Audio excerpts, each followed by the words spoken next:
Every so often, a book just shows up out of nowhere and boom, it connects with everybody. Suddenly you see it everywhere. Bestseller lists, your friend's book club, all over your feed.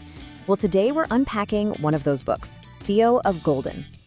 So before we even get into the story itself, we have to talk about how huge this book has become. I mean, the success is a story all on its own. The numbers are just wild, and they show this isn't some quiet little hit. It's a full-blown literary phenomenon. Okay, so we're talking about the novel Theo of Golden by Alan Levy, and right there on the cover you see that little badge of honor everyone looks for, New York Times bestseller. But trust me, that's just the tip of the iceberg. Just look at what actual readers are saying. This book is holding an incredible 4.7 out of 5-star average rating. That is ridiculously high, especially when you find out just how many people have actually rated it.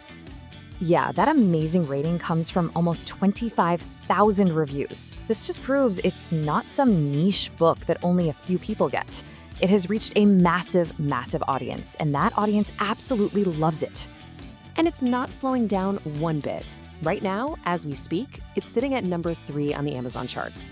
So this book isn't just popular, it is part of the conversation happening right now.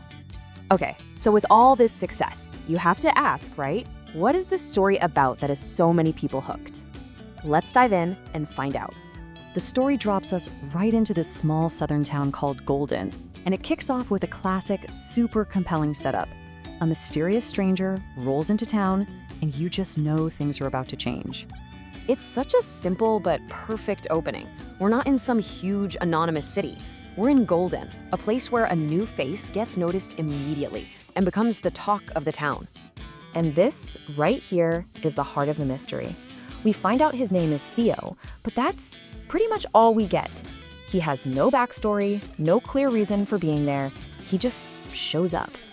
This just makes him even more fascinating. See, Theo isn't just quietly observing. He's actively talking to people, but it's all one way. He's gathering all this information, but giving nothing back, which of course makes everyone in Golden and us even more curious about him. So what is this guy actually doing in town? Well, his mission is just as strange and interesting as he is, and it all centers around the local coffee house and a wall full of art. Just picture this. You walk into your local coffee shop, and hanging on the walls are 92 pencil portraits of people from your own community, each one a real person drawn by a local artist. This collection becomes the entire focus of Theo's time in Golden. So here's Theo's routine, and it's so simple but so powerful. First, he buys a portrait off the wall. Then he does a little detective work and tracks down the person in the drawing. Then he just gives it to them. And that's where the magic really happens. That simple act of giving it back opens up a conversation, a story gets told, and someone's life is genuinely touched. Now, this whole process of returning portraits, it's not just a quirky plot. It's actually the way the book explores these much deeper ideas that are really the soul of the story. Yeah, you start to realize pretty quickly that Theo's mission has nothing to do with the art itself. The portraits are just a key, really. They're an excuse to unlock these little moments of connection and generosity all over town. And this is where you really get why the book resonates. It's about these universal feelings. It's about generosity when you expect nothing in return. It's about looking at the world with a sense of wonder. It digs into that delicate dance of giving and receiving. And maybe the biggest one of all, that powerful human need to feel truly seen by another person.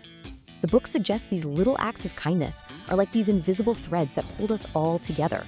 So when you put it all together, the mysterious stranger, the unique story, these really deep themes, you end up with a book that has a powerful and honestly, a very timely message.